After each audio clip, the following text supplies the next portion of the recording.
4 லட்சம் பேர் போறாங்க, 109 தொகுதிக்கு எத்தனை ஓட்டு வரும்? சென்னைனா 16 தொகுதி தான், 16 தொகுதியிலையும் 4 லட்சம் ஓட்டு கூடும், 3 லட்சம் ஓட்டு கூடும்.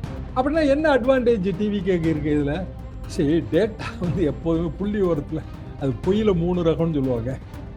ஒன்று பொய், இன்னொன்று அட்டர்லை பச்சை பொய், மூணாவது இந்த வர்ற யங் ஓட்டரு. இப்போ உதாரணமாக 18லேருந்து 30 வயசுனா அதிமுக வெல்ஃபேர் ப்ராஜெக்டில் பயன் அடையாதவங்க கூட இருப்பாங்க, அவங்களுக்கு தெரியாது. திமுக வெல்ஃபேர் ப்ராஜெக்டில் பயன் அடைஞ்சிருப்பாங்க. அப்போ திமுகவோட கோர் ஓட் பேங்க்ல இருந்து எந்த ஓட்டுமே வந்து பிற கட்சிகளுக்கு போகாதுங்க. விஜயே வந்துங்க திருச்சி கிழக்கில் வெற்றி பெற முடியாது, பெரம்பூரில் வெற்றி பெறுவது ரொம்ப கடினம், மிக மிக கடினங்க. ஏன்னா அந்த கேண்டிடேட்டோட ப்ரொஃபைலில் வந்து அதிருப்தி, லோக்கல் அதிருப்தி அதெல்லாம் பார்ப்போம் இல்லைங்களா? அப்படி பெரம்பூர் திமுக கேண்டிடேட் பேரில் அதிருப்தி இல்லை, சிட்டிங் எம்எல்ஏ வேலை பார்த்துருக்காரு. விஜயோட கெப்பாசிட்டின்னு நான் எஸ்டிமேட் போட்டிருக்கிறது 8லேருந்து 12% தாங்க. இப்பவும் அதே எஸ்டிமேட் தான், ஒன்றும் தாண்டியெல்லாம் கிடையாது. 8லேருந்து 12%னா 234 தொகுதியிலும் டெபாசிட் போயிடும். ஏன்னா 16.6 வேணும் உங்களுக்கு டெபாசிட்.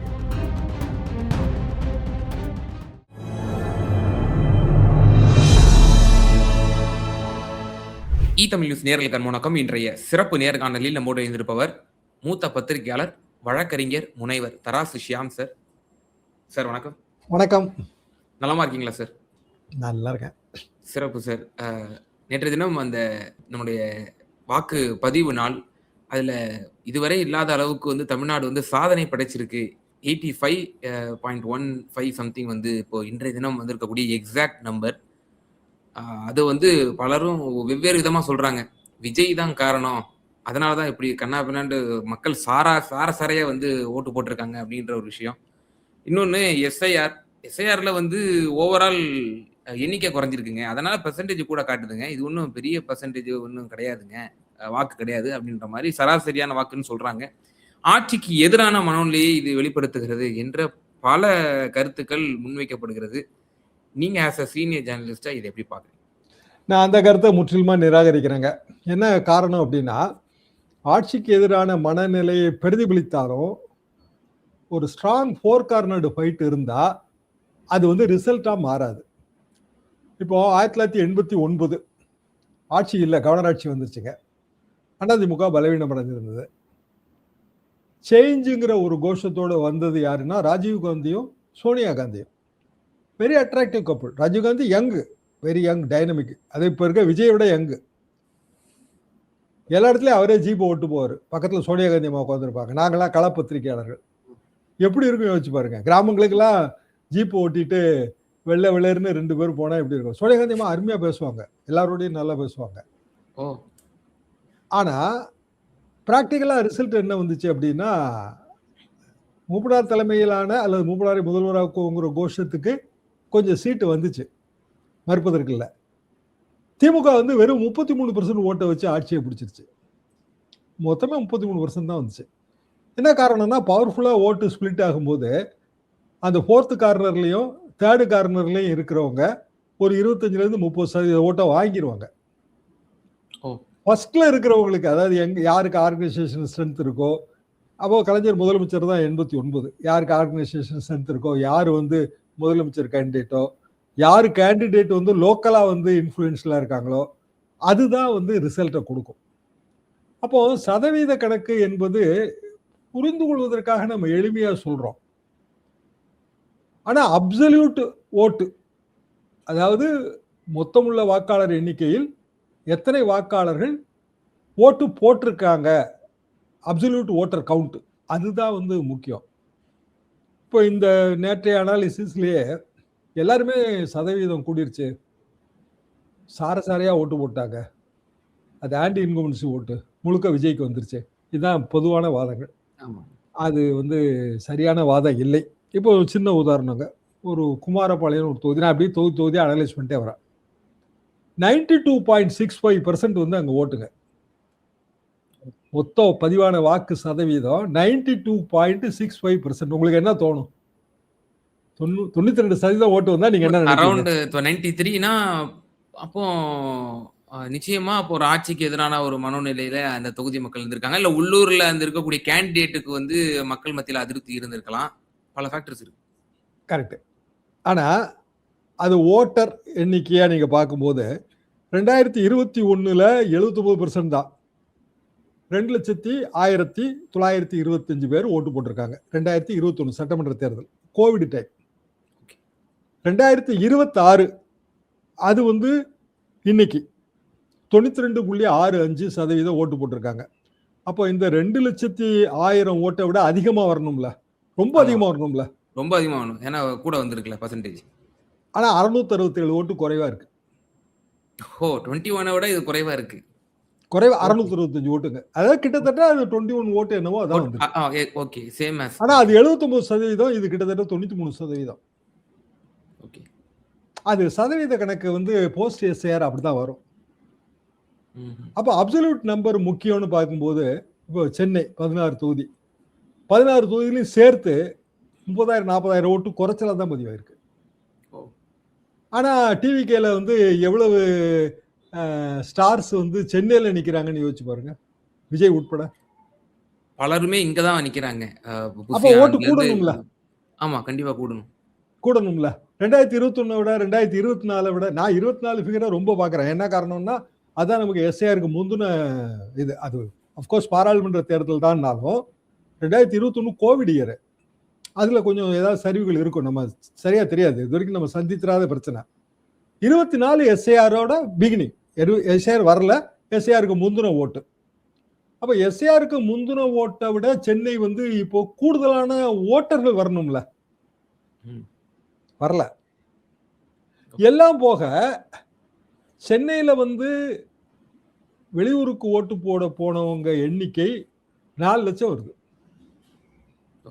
அதாவது ஆரின் அதர் வேர்ட்ஸ், மாற்றம் வேணும்னு நினைக்கிற இளைய தலைமுறை ஆண்கள் பெண்கள் நேட்டிவ்ல ஓட்டு போட போறாங்க. அதாவது சென்னையில உங்களுக்கு ஓட்டு இல்லை. நேட்டிவ்ல ஓட்டு போட போனாங்கன்னா அது ஒரு 150 தொகுதியில பிரிஞ்சிடும், டிஃப்யூஸ் ஆயிரும். 4 லட்சம் பேர் போறாங்க, 150 தொகுதிக்கு எத்தனை ஓட்டு வரும்?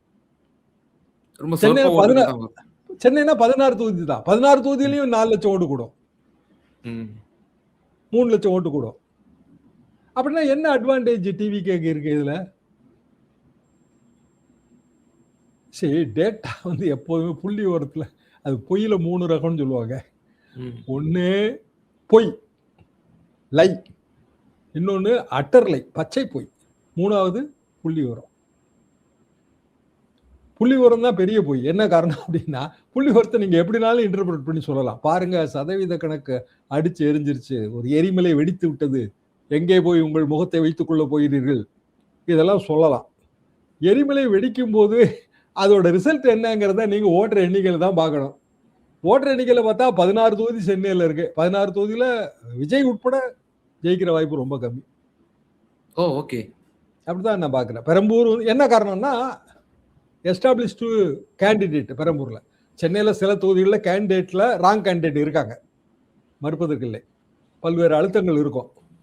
இந்த கேண்டிடேட்டுக்கு நமக்கு இந்த வாட்டி கொடுக்க முடியாதுங்க, ஏன்னா போன தடவையும் நீங்க கேட்டிருப்பீங்க, எனக்கு கொடுத்துருப்பாங்க. இந்த தடவையும் வந்து எனக்கே கொடுத்தா அப்ப நீங்க என்ன ஆவீங்க? நீங்க நானும் நீங்களும் ஒண்ணுன்னு வச்சுக்கோங்க, ஒரே தொகுதியை கேட்கறவங்க. 21ல எனக்கு கொடுத்தாச்சு, நான் ஜெயிச்சு வந்துட்டேன்.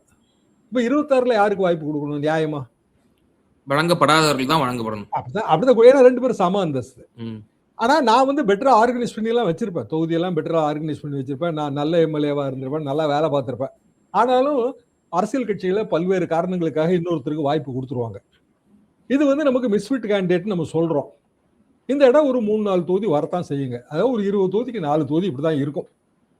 அதாவது திமுக வந்து ஒரு 150-160 தொகுதியில போட்டி போட்டா 20க்கு 4ங்கிற விகிதாச்சாரத்துல மிஸ்ஃபிட் கேண்டிடேட் வருவாங்க.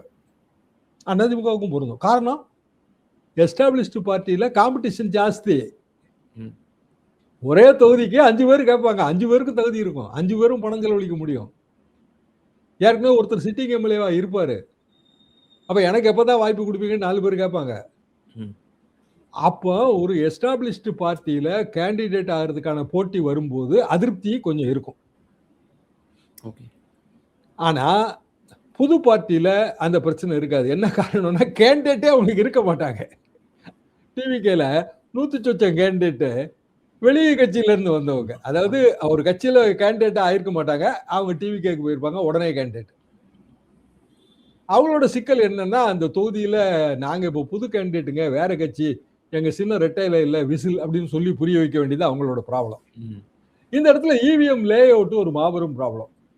இவிஎம் அந்த ரூம்ல நீங்க பட்டன் அழுத்தும் போது லே அவுட் வந்து 22, 23 கேண்டிடேட் இருந்தாங்கன்னா, நீங்க அது விசிலா, ரோட் ரோலரா கண்டுபிடிக்கிறதுக்குள்ளே உங்களுக்கு தாவு தீர்ந்துருங்க. நல்லா படிச்சவங்க அவங்க கரெக்டா போட்டுருவாங்க. 3வது, 5வதுன்னு கணக்கு வச்சிருப்பாங்க. ஏழை எளிய மக்கள் அவங்களுக்கு கணக்கு குழம்பும். நம்ம சொல்லி விடுவாங்க, இவங்க வெளியில இருந்து சொல்லி விடுவாங்க. அப்படின்னா சொல்லி விடுறதுக்கு ஆள் வேணும் உங்களுக்கு. அதைத்தான் நம்ம பூத் மேனேஜ்மெண்ட் சொல்றோம். பூத்துக்குள்ள உட்காந்து டிக் அடிக்கிறவங்க இல்ல. இன்னார் ஓட்டு போடுறாரு அப்படின்னு பிரிசைடிங் ஆபீசர் சொல்லுவாரு. அப்புறம் வரிசையா மார்க்கிங் கிளார்க்கு அவங்க எல்லாம் சொல்லுவாங்க. அப்ப இவங்க டிக் அடிச்சுக்குவாங்க. அது அல்ல பூத் மேனேஜ்மெண்ட். பூத் மேனேஜ்மெண்ட்னா என்னன்னா, முதல் நாளே இல்ல அதுக்கு முந்தின நாளே போய் பார்த்து நம்ம ஓட்டரெல்லாம் சரியா இருக்காங்களா, யாருக்கும் உடம்பு சரியில்லையா, இதெல்லாத்தையும் பார்த்துட்டு அவனுக்கு வேண்டியதை செஞ்சு கொடுத்துட்டு, அப்புறம் ஓட்டுப்பதிவு அன்னைக்கு 3வது இடத்துல இருக்குங்க நம்ம சின்னம், 5வது இடத்துல இருக்கு அப்படின்னு சொல்லி விடணுங்க. பெரிய வேலைங்க அது. வரவழைக்கணும். அந்த பூத்துக்கு அவரை வரவழைச்சு ஓட்டு போட வைக்கணும். அதுதான் அந்த மஷின். நமக்கு ஓட்டு போடணும். ம். ஏங்க ரூபாய் வாங்கிட்டானா வந்துருவான். யாரா இருந்தாலும். ரைட்டுங்களா? ஆனா வாங்கிட்டு வந்து 3வது இடத்துல இருந்த சின்னத்துக்கு பதிலா 5வது இடத்துல இருக்க சின்னத்தை அழுத்திட்டானா நஷ்டம். அதை சொல்லி விடுறதுக்கு ஆள் வேணும். இப்போ நம்ம பூத் எண்ணிக்கையை கூட்டிட்டோம். போன தடவைக்கு இந்த தடவை பூத் 2021 ரொம்ப கூட்டிருச்சு. ஆமா. ஓட்டுல அப்சல்யூட் ஓட்டர் எண்ணிக்கை கூடி இருக்கு. 20 லட்சம் 21 லட்சம் கூடி இருக்குங்க மொத்தமா 234 தொகுதியிலையும் சேர்த்து ஆவரேஜா சொல்றேன். இப்ப சென்னையில குறைஞ்சிருக்கு, சில ஏரியாக்கள்ல கூடி இருக்கும். 234 தொகுதிக்கு சேர்த்து 21 லட்சம் பேர் கூடுதலா வாக்களிச்சிருக்காங்க. கூடுதலா வாக்களிச்சவங்களை 75,000 பூத்தால வகுத்தீங்கன்னா எவ்வளவு வரும்? 20-25 ஓட்டு தாங்க வரும் ஒரு பூத்துக்கு. அப்ப நீங்க மைக்ரோவா என்ன, நமக்கு பூத்து தாங்க முக்கியம். அல்டிமேட்டா பூத் தான் முக்கியம். நீங்க எந்த பூத்துல ஓட்டு போட்டீங்கிறது தானே முக்கியம். அப்போ இப்போ விவரஸ்தர்கள் இருக்கிற பூத்து, இப்போ அண்ணா நகர்ல அடுக்குமாடி குடியிருப்பு, இப்போ எங்க ஏரியாவே ஹைஃபை ஓட்டு தான் வந்து அவங்க தெளிவா போட்டுருவாங்க. ஒன்றும் பிரச்சனையெல்லாம் இல்லை. அதே எங்க ஏரியாலே, அதாவது எங்க Anna Nagar தொகுதியிலேயே lower level areas இருக்கு, டி பிச்சத்திரம் அது இதுன்னு இருக்குங்க. அங்கேயெல்லாம் நம்ம வந்து சொல்லி அனுப்பணுங்க. நம்ம ஓட்டர் தான் அவன், நமக்கு தான் போடுவான். ஆனா எத்தனாவது இடத்துல பட்டன் இருக்கியான்னு சொல்லணும். ஏன்னா அவ்வளவு சின்ன லே அவுட்ல உண்மையிலே கண்டுபிடிக்க முடியாதுங்க. நான் குறை கூட சொல்லல, நிஜமாவே நீங்க ஓட்டு போட்டு வந்துட்டீங்க, இவிஎம் லே அவுட்டை கற்பனை பண்ணி பாருங்க. நீங்க வந்து படிக்கவே இல்லை, இல்ல 5வது வகுப்பு தான் படிச்சிருக்கீங்க, ஏதோ ஒரு அப்படியான ஒரு அதாவது எளிய நிலையில இருக்கிறவர்னு கற்பனை பண்ணி பாருங்க. நீங்க ஜேர்னலிஸ்ட், மெத்த பிடித்த மேதாவி, அப்படி கற்பனை பண்ணாதீங்க. கரெக்டா பட்டன் அழுத்திடுவீங்களா? கேள்விப்படுங்க. அதுக்கு தான் நம்ம வந்து அந்த பூத் மேனேஜ்மெண்ட் அவ்வளவு சொல்றோம்.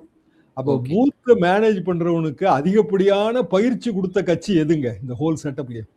திமுக, அதிமுக. அதிமுக ஓரளவு கொடுத்ததுங்க. எது பயிற்சியே கொடுக்காத கட்சி? தாவேகா தான். அதுல மாற்று கருத்தே இருக்காதுன்னு நினைக்கிறேன். நாம் தமிழர்ல ஒரு சில சொற்ப இடங்கள்ல பயிற்சி கொடுத்தாங்க, இல்லைன்னு சொல்ல முடியாது. ஆனா தாவேகா பயிற்சி கொடுக்கல. என்ன காரணம்னா அவங்க வந்து எல்லா ஓட்டும் விஜய்க்குங்கன்னு நினைக்கிறாங்க. அது கிடையாது, எப்போதுமே கிடையாதுங்க. அப்படி இருந்திருந்தா எல்லா ஓட்டும் அண்ணாவுக்குன்னு நினைச்சு அண்ணா ராஜாஜியை கூட்டு சேர்த்திருக்க மாட்டாரு, அண்ணா மாப்போசியை கூட்டு சேர்த்திருக்க மாட்டாரு, காகிதம் இல்லத்தை கூட சேர்த்திருக்க மாட்டாரு, காகிதம் இல்லத்தவர்களை கூட சேர்த்திருக்க மாட்டாரு. இப்ப எனக்கு என்னன்னா, இப்போ நேற்றுல இருந்து வைக்கக்கூடிய ஒரு வாதமா இருக்கு, என்ன இருக்கு அப்படின்னா, நீங்களும் ஒரு தனியார் தொலைக்காட்சியில பங்கேற்று இருந்தீங்க, அதுவுமே ஒரு விமர்சையா மக்கள் மத்தியில ஒரு பேச பொருளா இருக்கு. விஜய் டிஎம்கேவுடைய கோர் ஓட் பேங்கையே டிஸ்டர்ப் பண்ணிட்டாரு.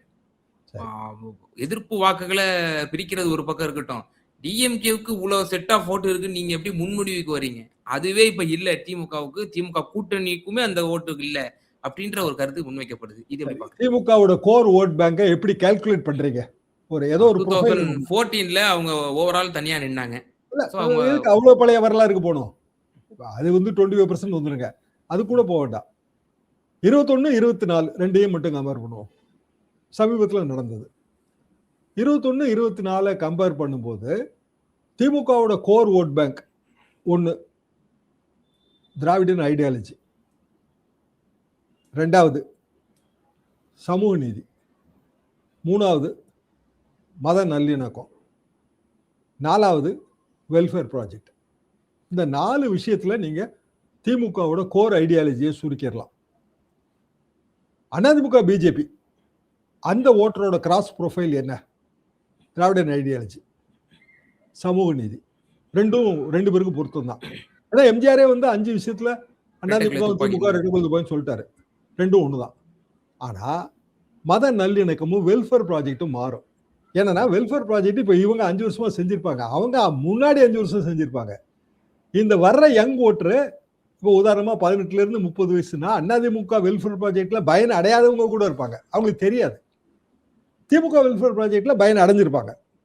அப்ப திமுகவோட கோர் ஓட் பேங்க்ல இருந்து எந்த ஓட்டுமே வந்து பிற கட்சிகளுக்கு போகாதுங்க. அதிமுகவுக்கும் இது பொருந்தும். நியூ ஓட்டரை தான் நீங்க குறி வைக்கணும். இப்ப விஜய்க்கு நான் ஓட்டு போடணுங்க, ஏன் ஓட்டு போடணும் சொல்லுங்க? அதாவது அறிவு சார்ந்து சிந்திக்கக்கூடிய மக்கள், அறிவே இல்லைங்க, சாதாரண மக்களை தான் நான் கேட்கிறேன். அதை நான் முதல்ல சொல்லிட்டேன். நீங்க ஜேர்னலிஸ்ட் நினைக்காதீங்க, 6வது வகுப்பு 8வது வகுப்பு படிச்சிருக்கிற ஒரு எளிய பின்னணி உள்ளவர், நீங்க சொல்லுங்கன்ற. எதுக்கு ஓட்டு போடணும்? விஜய் வந்து மாற்றத்தை கொடுத்து விடுவார், அதான பாயிண்ட். சரி, மாற்றம் ஏன் வேணும்?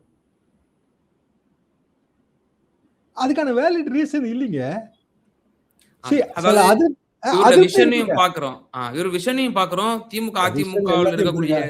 இப்ப நீங்க ஒரு தேர்தல் ஒழுங்கா நடந்து முடிஞ்சிருக்குல்ல, எந்த பிரச்சனையும் இல்லாம. ஆமா, இதுவே வந்து லோக்கல் பாடி எலெக்ஷன்ல 2006ல பெரிய வன்முறையா மெட்ராஸ் தேர்தலையே ரத்தாச்சு, ஞாபகம் இருக்கா உங்களுக்கு? இது லோக்கல் பாடி எலெக்ஷன் போட்டாச்சுங்க, பயங்கரமான வன்முறை, திமுக ஆட்சி, கலைஞர் முதல்வர், பெரிய சண்டை வந்துருச்சு. சண்டைன்னா அடிதடி சண்டைங்க, பூத்தெல்லாம் அடிச்சு நோக்கியாச்சு. இங்க மாமக காரங்க கூட அடிச்சாங்க. எஸ், ஆமா, ஏற்படுதுங்க. சென்னை ஹைகோர்ட் தலையிட்டு மீண்டும் தேர்தலுங்க, மெட்ராஸ் இதுக்கு கார்பரேஷனுக்கு. ஆனா திமுக தான் ஜெயிச்சது. எதுக்காக நான் இது சொல்ல வரேனாங்க, நம்ம வாழ்க்கை பீஸ்ஃபுல்லா போயிட்டு இருக்கா போகலையான்னு சாதாரண மனிதர்கள் அன்றாடம் உணர்வாங்க. வேலைக்கு போறாங்களா, பிள்ளைகளை ஸ்கூல்ல கொண்டு போய் விடுறாங்களா, ஸ்கூல்ல இருந்து கூப்பிட்டு வராங்களா, பொருட்கள்லாம் ஒழுங்கா கிடைக்குதா கிடைக்கலையா, நம்ம சம்பாத்தியத்துக்குள்ள நம்ம குடும்பம் நடத்த முடியுதா, இதை வந்து சாதாரண மக்கள் அன்றாடம் உணர்வாங்க. அப்படி உணரும் போது அவங்க நியூ கம்மர் சாதிச்சிருவாரு அப்படிங்கிறதுக்காக ஓட்டு போட மாட்டாங்க. ஏற்கனவே இருந்தவர் ரொம்ப பெரிய ஃபெயிலியர் அப்படின்னா எதிர்ப்பு ஓட்டு போடுவாங்க. இப்ப 2011 பெரிய எதிர்ப்பு ஓட்டு திமுகவுக்கு 10% பார்த்தீங்கன்னா பெருசா ஒன்றும் இல்லைங்க, ஒரு 8-6% திமுக டவுன் சைட்ல இருந்தது. சாதாரண மனிதர்கள் வாழ்க்கை பாதிக்கப்பட்டுருச்சு. மிகப்பெரிய மின்சார வெட்டுங்க, எங்க ஊர்ல எல்லாம் 16 மணி நேரம் கரண்ட் இருக்காது, 14 hours இருக்காதுங்க. ஆட்டோவில் போட்டு வச்சுட்டு வருவோம் மோட்டாரை, ராத்திரி 12 மணிக்கு கரண்ட் வரும், எல்லா மோட்டரும் ஒரே நேரத்தில் ஓடும், 4 மோட்டர் காயில் போயிடும், லோடு தாங்காது. காலையில போய் பார்த்தா தண்ணியும் ஓடி இருக்காது, மோட்டரும் போஞ்சிருக்கும். வெறுப்பு வருமா வராதா? இப்படி பாதிக்கணும். கிராமமே திரண்டு எடுத்து ஓட்டு பிடிச்சு. அப்படியான சிச்சுவேஷன் இதுல இல்ல. நீங்க சொல்றீங்க திமுக ஆட்சிக்கு எதிராக பெண்களுக்கு எதிரான குற்றம் பெருகி விட்டது. அதை யாரு உணரணும் அப்படின்னா, உங்க வீட்டுல இருக்கவங்க, உங்க பக்கத்து வீட்டுல இருக்கவங்க, உங்களை விட உங்க வீட்டுல வேலை பார்க்கிற குடும்பம் அதை உணரணும். இப்படி இல்லைங்களே. அப்போ ஒரு ஆட்சி பேர்ல வழக்கமா நம்ம வைக்கிற குற்றச்சாட்டு என்ன? ஊழல் பெருகி விட்டது, லஞ்ச லாவணியம் தலைவிரித்து ஆடுகிறது, பெண்களுக்கு பாதுகாப்பு இல்லை, சட்டம் ஒழுங்கு சரியில்லை. இந்தியாவில் இருக்கிற எல்லா மாநிலங்களையும் தேர்தல் பிரச்சாரத்தில் உள்ள காமன் பாயிண்ட் இதுதான். டிவிகேவுக்கு சீட் கன்வர்ஷன் கெபாசிட்டி இருக்குன்னு நினைக்கிறீங்களா? ஏன்னா விஜயனுடைய வெற்றியே சந்தேகக்குறி அப்படின்னு நீங்க சொல்றீங்க. விஜயே வந்துங்க திருச்சி கிழக்குல வெற்றி பெற முடியாது. பெரம்பூர்ல வெற்றி பெறுவது ரொம்ப கடினம், மிக மிக கடினங்க. ஏன்னா அந்த கேண்டிடேட்டோட ப்ரொஃபைல்ல வந்து அதிருப்தி, லோக்கல் அதிருப்தி அதெல்லாம் பார்ப்போம் இல்லைங்களா? அப்படி பெரம்பூர் திமுக கேண்டிடேட் பேர்ல அதிருப்தி இல்லை. சிட்டிங் எம்எல்ஏ வேலை பார்த்துருக்காரு, நல்லா வேலை பார்த்துருக்காரு. பெரம்பூர்ல இருக்கிற வியாபார நிறுவனங்கள், அப்புறம் பிற ஸ்தாபனங்கள், அமைப்புகள் இதெல்லாம் அவர் ஆதரிக்குது. ஏன்னா அவர் லோக்கல் எம்எல்ஏ, உள்ளூர்லேயே உட்காந்துருப்பாரு. நாளைக்கு ஒரு பிரச்சனைனா அவர்கிட்ட போகலாம். பனையூருக்கு போய் நம்ம கதவை தட்டிட்டு இருக்க முடியாது. அதனால அவங்க அதை விரும்பல. அப்போ கோர் ஓட்டு தான். கோர் ஓட்டுனா புது ஓட்டுற திரண்டு எழுந்து ஓட்டு போட்டுருக்கணும்ல. ஓட்டு குறைஞ்சிருக்காங்க. அப்புறம் எப்படி ஜெயிப்பாரு? இன்னொரு பைத்தியக்காரத்தனமா பேசுறாங்க. நம்ம என்ன பண்ண முடியும்? கடுமையான விமர்சனம் வைக்கிறீங்க. சார், இப்போ நீங்க ஒரு விஷயம் தொடர்ந்து நீங்க முன்வைப்பீங்க. நேற்றைய தினமும் ஒரு தொலைக்காட்சி அதை முன்வச்சீங்க. 16.6% தான் டெபாசிட் பெறுவதற்கு ஆமா, ஆமா, அளவுகோல் எலெக்ஷன் ஆமா, கமிஷன் ஆஃப் இந்தியா சொல்லக்கூடியது. ஆமா. இத வாங்கணும் அப்படின்னா தமிழக வெற்றி கழகம் ஆல் ஓவர் 234 சீட்ஸ்ல அவங்க 20% கிராஸ் பண்ணா மட்டும்தான் எல்லா அப்பதான் அது சேஃபுங்க. அதாவதுங்க 20% கிராஸ் பண்ணணும்னா ஒரு 20 தொகுதியில 10% தானே வரும். 16.6 வேணும் உங்களுக்கு. எல்லா தொகுதியிலும் 20% நம்ம அரித்மெட்டிக்கலா கிராஸ் பண்ற சிச்சுவேஷன்ல இருந்தா தான் ஆவரேஜ் வந்து அந்த 17% வரும். ஓகே. அப்படின்னா என்னோட கணக்குப்படி இவங்க ஒரு 175 180 தொகுதியில டெபாசிட் போயிடும். ஓகே. இஃப் நாட் மோர் 200 தொகுதியில போனாலும் ஆச்சரியப்பட மாட்டேன். ஏன்னா அது அவ்வளவு கடினம். பதிவாகிற ஓட்டுல 16.6% வாங்கணும். மிக கடினங்க. நீங்க என்ன சொல்றீங்க? எஸ்டாப்ளிஷ்ட் பார்ட்டி அதிமுகவே டெபாசிட் போயிருக்க, திமுகவும் போயிருக்கு. ஆர்கே நகர்ல திமுக போயிருக்கல. ஆமா. அது சாதாரண விஷயம் கிடையாதுங்க. அது டெபாசிட் வாங்குறது.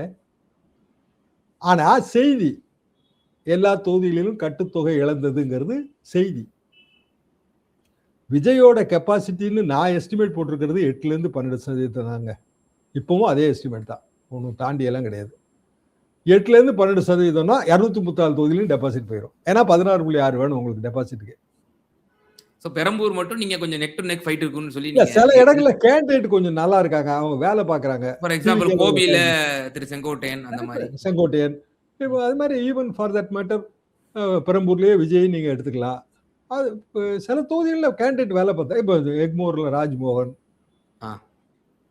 இப்போ நம்ம நிர்மல்குமார், திருப்பரங்குன்றம், அவங்களுக்கு அந்த நேக்கும் இருக்கு. தொகுதியை எப்படி அப்ரோச் பண்ணணும்னு ஒரு ரெகுலர் பொலிட்டிஷியனா இருக்காங்க. அது என்ன சொல்ல, அவங்களுக்கு நல்ல எக்ஸ்பீரியன்ஸா இருக்காங்க. ஓகே. ஸோ இப்படி பலரை என்னால் அது சொல்ல முடியுங்க. அவங்களுக்கு வந்து வெற்றி வாய்ப்பு கிடையாது. ஆனால் அந்த 20% ஓட் லெவலுக்கு வர்றதுக்கு வாய்ப்பு உண்டு.